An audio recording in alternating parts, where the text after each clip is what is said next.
समाचार अब तक, सत्य का साहस।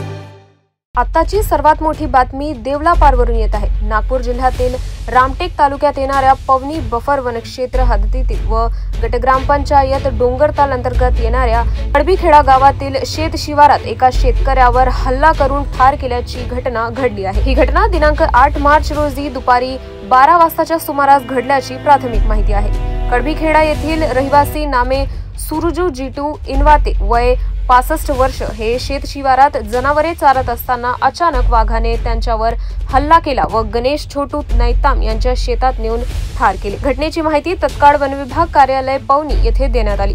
वनविभागाची टीम घटनास्थळी दाखल झाली व मृतकाचे शव ताब्यात घेऊन शवविच्छेदन करिता ग्रामीण रुग्णालय देवलापार येथे पाठवण्यात आले।